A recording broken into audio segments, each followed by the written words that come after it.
प्रिय बहनों एवं भाइयों, आप सभी को मेरा हृदयपूर्ण प्रणाम। सोल्स कनेक्ट ऑडियो बुक्स में आप सबका हार्दिक स्वागत है। हम पढ़ रहे हैं पुस्तक व्यक्तित्व का प्रकटन, रिवीलिंग पर्सनैलिटी। आज हम इसके अध्याय 10 क्या महत्वपूर्ण है को पढ़ना प्रारंभ करेंगे। पूज्य चारी जी महाराज ने 26 जून 1993 मिन्स्क में जो वार्ता दी थी, इस अध्याय में उसी का संग्रह है। तो चलिए इसे पढ़ना आरंभ करते हैं। मैं अपनी बात एक चुटकुले के साथ शुरू करूंगा। हम सदा कानाफूसी करते रहते हैं, परंतु यदि प्रेम इतनी आनंददायक वस्तु है जिसकी हम सबको चाहत है, तो हम इसके बारे में खुलकर बात क्यों नहीं करते। जब हम दबी जुबान में बात करते हैं तो ऐसा प्यार स्वार्थपूर्ण होता है। आध्यात्मिक प्यार ऐसा नहीं है। यह प्रेम सबके लिए है, सार्वभौमिक, यूनिवर्सल। इस विषय में जितनी खुलकर बात की जाए उतना ही अच्छा है। इन दिनों में हम अभ्यासियों और प्रशिक्षकों की वार्ताएं सुनते रहते हैं। उन वार्ताओं में महत्वपूर्ण शब्द बार बार आ रहा है। अब वह क्या है जो महत्वपूर्ण है? अगर मैं अपने अस्तित्व की बात करूं तो पहली महत्वपूर्ण बात है मेरा जीवित होना। मुझे जीवित रहना चाहिए। यदि मैं जीवित ना रहूं तो मेरे लिए कुछ भी महत्वपूर्ण नहीं है। इसलिए हमें सावधान रहना चाहिए और इस बात पर गौर करना चाहिए कि हम किस तरह जीवन जीते हैं।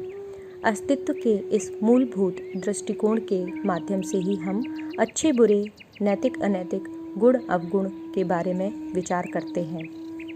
जीवित रहने के लिए हम कुछ भी करने को तैयार हैं। यह महत्वपूर्ण शब्द के अर्थ का व्यक्तिगत नज़रिया है। जब हम इस तरह के आध्यात्मिक समूह में बात करते हैं कि महत्वपूर्ण क्या है, तो इसका अर्थ और व्यापक हो जाता है। जब हम चर्चा करते हैं कि मनुष्यों के लिए क्या महत्वपूर्ण है, तो यह ज़रूरी नहीं कि वह पशुओं, पक्षियों, मछलियों और वृक्षों के लिए भी सही हो। वस्तुतः जब मनुष्य पूरी तरह स्वार्थी हो जाता है और केवल यह विचार करता है कि उसके लिए क्या महत्वपूर्ण है, तो वह मनुष्य के अलावा और सबका नाश कर देता है।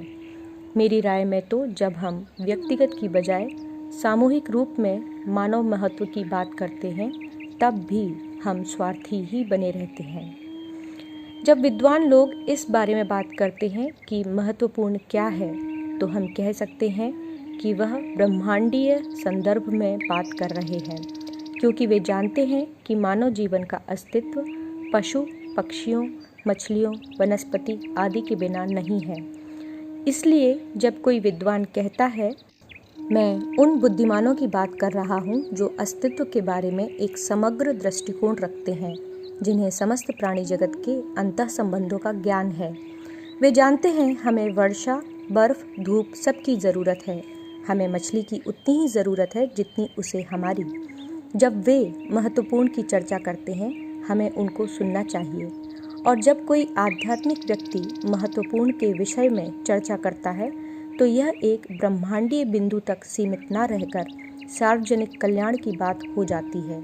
वे संपूर्ण ब्रह्मांडीय परिप्रेक्ष्य में इस ज्ञान के साथ बात करते हैं कि आप जो कुछ भी सोचते हैं वह न केवल आपको बल्कि बाकी सारे लोगों को भी प्रभावित करता है, और आप जो कुछ करते हैं उसका वैसा ही प्रभाव पड़ता है।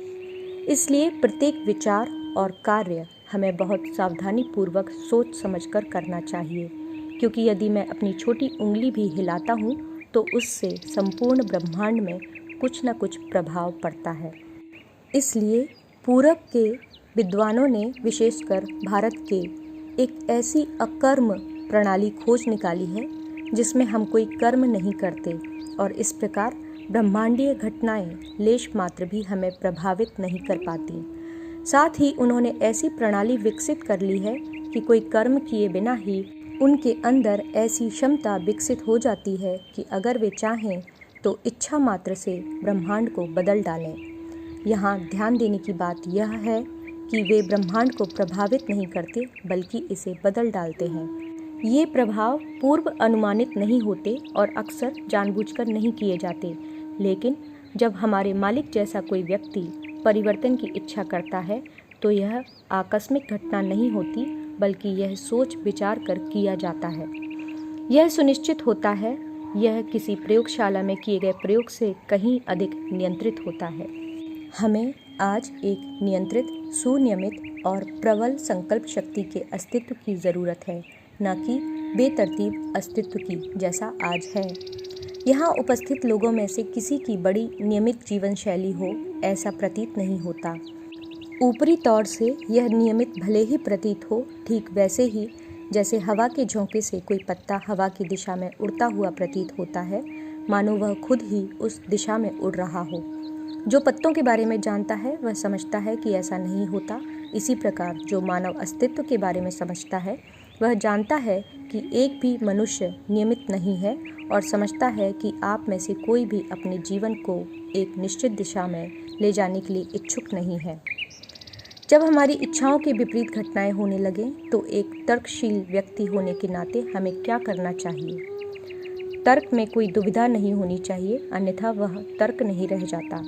जब मैं यह सोचता हूँ कि मेरे अस्तित्व का कोई तर्क है तो मैं उलझन में रहता हूँ और साथ ही यह भी मानता हूँ कि मेरा दृष्टिकोण तर्कशील है। क्या यह तर्कपूर्ण है? मेरे विचार से तो ऐसा नहीं है। जब मैं या आप में से कोई भी एक शिक्षित, बुद्धिमान, आत्म प्रेरित इंसान के रूप में यह पाए कि वह अनिश्चित दिशा में जा रहा है और उसी दिशा में अपनी इच्छा शक्ति भी लगा दी है, तो उस दिशा में क्या आपको वास्तव में आत्म परीक्षण नहीं करना चाहिए? हम वास्तव में भाग्य, नियति, मित्र, संबंधियों, अच्छा आदमी, बुरा आदमी के बारे में चर्चा करके समय नष्ट कर देते हैं, जबकि हमें यह सोचना चाहिए कि क्या यह वही दिशा है जिसकी ओर चलना मेरे लिए उसने निर्धारित किया है। हम अपना मार्ग निर्धारित करते हैं और एक आंधी हमें राह से भटका देती है। यह प्रलोभन भी हो सकता है। एक आदमी को 11 बजे किसी से मिलना है और वह एक रेलवे फाटक पर अखबार पढ़ने लगता है और उसको मिलने का समय निकल जाता है। दूसरा आदमी इस आशा के साथ निष्क्रिय शेयरों में पैसा लगाने का लालच कर बैठता है कि कुछ दिनों में बाजार उसके पक्ष में हो जाएगा। इस तरह हम देखते हैं कि हम अपने जीवन पर स्वतंत्र रूप से नियंत्रण नहीं रख सकते, चाहे हम कितने ही बुद्धिमान क्यों ना हो। अब इससे हमें क्या शिक्षा मिली? इसलिए महान व्यक्ति होने का अभिमान न करें। ऐसा ना सोचें कि आप अपना निजी जीवन बुद्धिमत्तापूर्वक और प्रभावी तरीके से अपने लाभ के लिए चलाने में सक्षम हैं। आप ऐसा नहीं कर सकते। हर छोटी विपत्ति इसकी पुष्टि करती है। अगर हम अपनी छोटी छोटी विपत्तियों से सबक नहीं लेते और हवाओं के साथ बहने लगते हैं तो निश्चय जानिए कि एक बड़ी दुर्घटना का शिकार बनेंगे। अगर यह जानकर भी आप अपना मार्ग नहीं बदलते तो आपका अंत निश्चित है। इसलिए आध्यात्मिक व्यक्ति कहता है, चाहे कोई भी हो, दुनिया में किसी भी कोने में हो, आइंस्टीन हो, क्लिंटन हो, येल्तसिन हो या गली का भिखारी हो, किसी को यह कल्पना करने का अधिकार नहीं है कि वह अपनी नियति को नियंत्रित कर सकता है। अब जब हम अपनी स्वयं की नियति को नियंत्रित नहीं कर सकते तो यह दम भरने का हमें क्या अधिकार है कि हम दूसरों की नियति को नियंत्रित करने में सक्षम हैं, फिर चाहे वह हमारा परिवार, गांव, देश या हमारा विश्व हो। सभी व्यक्ति अच्छे जीवन की योजना बनाते हैं और जब वैसा हो जाता है तो सोचने लगते हैं कि सचमुच उनकी योजना के अनुसार हुआ है। जब दिशा उत्तर से दक्षिण, प्रसन्नता से अप्रसन्नता की ओर हो जाती है तो वे ईश्वर को, समाज को और अपने दुर्भाग्य को दोषी ठहराने लगते हैं। मेरी राय में तो यह सारी बातें बेवकूफ़ी और पागलपंती है। असल में कहा जाए तो जीवन में कोई तर्क नहीं है। अगर कोई व्यक्ति इस विषय पर कोई तर्क करना चाहे तो मैं तैयार हूँ, लेकिन आत्मज्ञानी पुरुष कहता है, कोई है जो जानता है कि आपके लिए क्या अच्छा है। अच्छे से मतलब यह नहीं कि एक सुविधाजनक जीवन हो, एक खूबसूरत पत्नी हो या बैंक में जमा धनराशि हो। इसके विपरीत यह भी हो सकता है कि किसी खेत में एक भीगी झोपड़ी हो या एक बदसूरत पत्नी हो जो जीवन भर तुम्हारे प्राण खाती रहे और दरिद्रता सारी जिंदगी पीछा न छोड़े। बाबूजी महाराज कहा करते थे कि उनके जीवन के महान आशीर्वाद में से एक थी उनकी पत्नी, क्योंकि वे इतनी कर्कशा थीं कि उन्हीं के कारण वे चरम सीमा तक सहनशीलता विकसित कर सके। यह कोई हंसने की बात नहीं है, क्योंकि या तो आप इस पर विजय प्राप्त कर लें या फिर इसके शिकार हो जाएं। यही दो मार्ग हैं। किसी यूरोपियन की तरह वे भी विवाह के दिन उसे तलाक दे सकते थे। आजकल यह रिवाज है, 3 दिन का विवाह और तलाक, 6 माह की शादी और तलाक। कल्पना कीजिए कि लाखों साल पहले प्रकृति ने पृथ्वी पर कोयला कैसे बनाया होगा। वनों को अत्यंत उच्च दाब, जिसे सामान्यतया वृक्ष सहन नहीं कर सकते, पर दबाया गया। परिणाम स्वरूप हमें कोयला मिला। एक दूसरी प्रक्रिया में अत्यंत उच्च ताप और दाब पर वह हीरा बन जाता है। बिना ताप और दाब के कोई द्रव्य नहीं बदलता। यह प्रकृति की शक्तियाँ हैं जो हमें सही सांचे में ढालती हैं। उसी प्रकार जैसे कांच को भट्टी में पिघलाकर सांचों में ढालकर कांच की विभिन्न सुंदर वस्तुएं बनाई जाती हैं। इसलिए मेरी राय में तो हमें विकसित होने के लिए दबाव की ज़रूरत है, और हमारे संस्कार ऐसे ही दबाव हैं। वे हमारे लाभ के लिए हैं। अगर हम संस्कारों को अपना दुश्मन समझें तो वे हमारे दुश्मन बन जाते हैं। अगर हम उन्हें अपना मित्र माने तो वे हमारे लिए ऐसे सांचे बन जाते हैं जिनमें हमारे मालिक हमें ढालना चाहते हैं। अब कोई भी यह पूछ सकता है कि हम अपने संस्कारों की सफाई क्यों करते हैं। प्राकृतिक रूप से हमें ढालने में संस्कार बहुत लंबा समय लगाते हैं, और यह तभी हो सकता है जब आप समझदारी से उसके कार्य में बाधा नहीं डालते। हम में वह विवेक नहीं है, क्योंकि हमारे साथ जो कुछ भी घटित होता है या हो रहा है, हम उसका विरोध करते ही रहते हैं। असुविधाजनक जीवन है तो हम उसे सुविधाजनक जीवन बनाना चाहते हैं। दर्द भरा जीवन है तो हम उसे पीड़ा रहित बनाना चाहते हैं। कुछ नहीं तो हम अपनी पत्नी को ही बदल देना चाहते हैं। किसी भी स्थिति में हम अपने संस्कारों का विरोध करते रहते हैं। सही रूप से हम संस्कारों को भी अपनी भूमिका नहीं निभाने देते। संस्कारों को अपने से दूर करने की बजाय हम उन्हें संस्कार बैंक में पड़ा रहने देते हैं और विपरीत दिशा में अपने इच्छाजनित कार्यों के द्वारा उनमें और वृद्धि करते रहते हैं। कल्पना कीजिए, ऐसी आत्मा का क्या होगा, इस संसार के उन सभी लोगों का क्या होगा जो अपने जीवन को अच्छे से अच्छा बनाने की कोशिश करते रहते हैं। जीवन जीने के लिए है, ना कि उसे बेहतर बनाने के लिए। यदि हमने जैसे जन्म लिया है और नियति ने जैसा हमारे लिए निर्धारित किया है उसके अनुरूप हम जीवन व्यतीत करते हैं, तो जीवन स्तर अपने आप उन्नत हो जाएगा। भौतिक दृष्टि से नहीं, लेकिन इसकी संभावना से भी इनकार नहीं किया जा सकता। आप बुद्धिमान हो जाएंगे, इसकी गारंटी नहीं है, लेकिन यह भी नहीं कहा जा सकता कि नहीं होंगे, क्योंकि आत्मा ने जन्म से पूर्व ही अपने विवेक से संस्कारों के अनुरूप हमारे लिए एक विशेष जीवन चुना था। आप बुद्धिमान हो जाएंगे, इसकी गारंटी नहीं है, लेकिन यह भी नहीं कहा जा सकता कि नहीं होंगे, क्योंकि आत्मा ने जन्म से पूर्व ही अपने विवेक से संस्कारों के अनुरूप हमारे लिए एक विशेष जीवन चुना था। यह ना तो बुद्धिमत्ता है और ना ही बुद्धिहीनता। यह ना तो तर्कपूर्ण है और ना ही तर्कविहीन। यह तो वह है जो नितांत आवश्यक है। ऐसी स्थिति में अगर हम इस योजना को स्वीकार करते हैं तो हमारा जीवन स्वाभाविक रूप से संवर जाएगा। फिर हम अपने संस्कारों की सफाई क्यों करते हैं? मैं इस मुद्दे पर फिर से आता हूँ, क्योंकि यह प्रक्रिया प्रकृति द्वारा कोयला बनाने की भांति एक सामान्य व्यक्ति के लिए करोड़ों साल ले लेती है। हालांकि एक बुद्धिमान व्यक्ति के लिए एक जीवन ही पर्याप्त होता है। अगर मेरे जीवन में पीड़ा भोगने के संस्कार हैं और मैं एक सामान्य जीवन व्यतीत कर रहा हूँ, तो शायद एक जीवन में सारे संस्कारों को भोग कर मैं खत्म ना कर पाऊँ।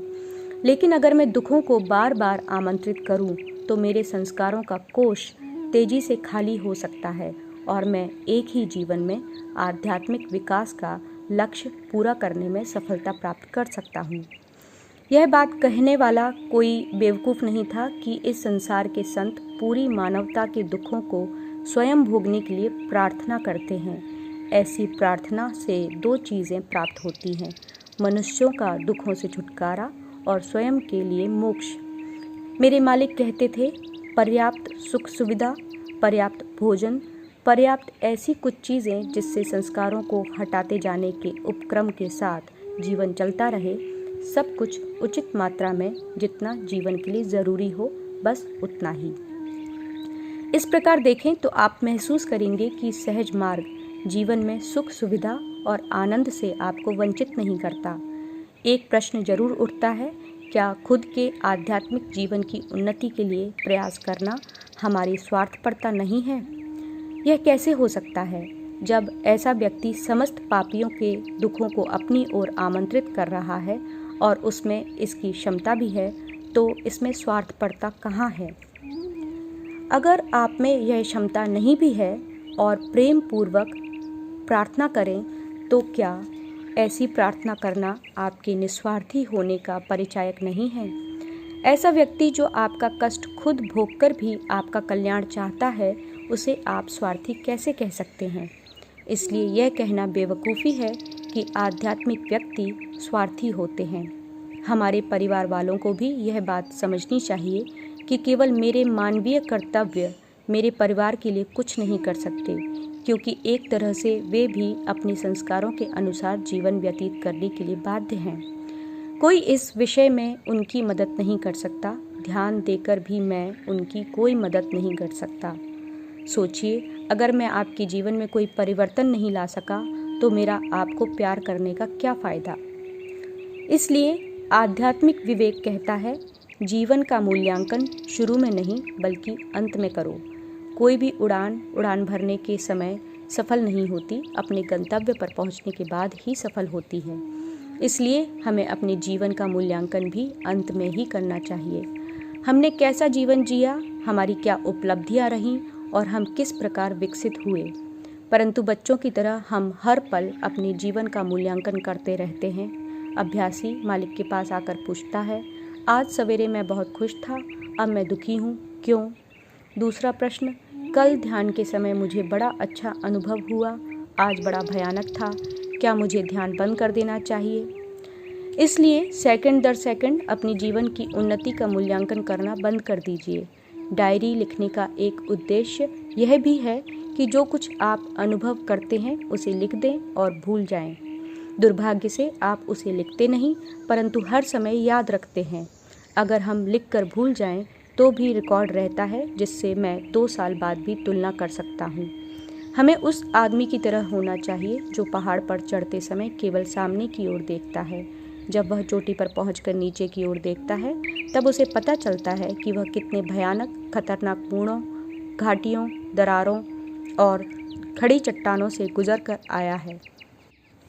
अगर उसने चढ़ते समय इनकी ओर देख लिया होता, तो शायद उसने अपनी कार सड़क से ही मोड़ ली होती और यात्रा वहीं खत्म हो जाती। आध्यात्मिक ज्ञान कहता है, सामने देखो, सड़क दाईं या बाईं ओर मुड़ सकती है। दिशा सूचक से अपनी दिशा निर्धारित मत करो, मार्ग का अनुसरण करो। प्रायः मार्ग उल्टी दिशा में चलता हुआ भी प्रतीत हो सकता है, फिर भी मार्ग का अनुसरण करो, क्योंकि मंजिल किसी निश्चित दिशा में नहीं बल्कि मार्ग के अंत में है और हमारा रास्ता सहज मार्ग है। हमारी मंजिल आध्यात्मिक मंजिल है। हम इन दोनों के बारे में कुछ नहीं जान सकते, ना तो मार्ग के बारे में, ना ही मंजिल के बारे में। मैं मार्ग के बारे में कभी कुछ नहीं जान सकता जब तक मैं मार्ग पर चल ना लूँ। मैं मंजिल के बारे में कुछ नहीं जान सकता जब तक मैं खुद मंजिल पर ना पहुँच जाऊँ। रास्ते में जितनी भी अवस्थाएं आती हैं, अनुभव होते हैं, वे क्षणिक हैं। हमें उसके बारे में चिंता करने की क्या ज़रूरत है? राह चलते हमें उन्हें छोड़ते चलना है। सहज मार्ग कहता है, मार्ग पर बने रहकर केवल उसी मार्ग पर निरंतर चलते रहो। अगर अकेले नहीं चल सकते तो सामने वाली कार का अनुसरण करते रहो जिसमें आपके मालिक बैठे हैं। धन्यवाद। यह अध्याय यहीं समाप्त होता है। अगले अध्याय को लेकर हम शीघ्र ही मिलेंगे। तब तक के लिए आप सबका हृदयपूर्वक धन्यवाद एवं आभार।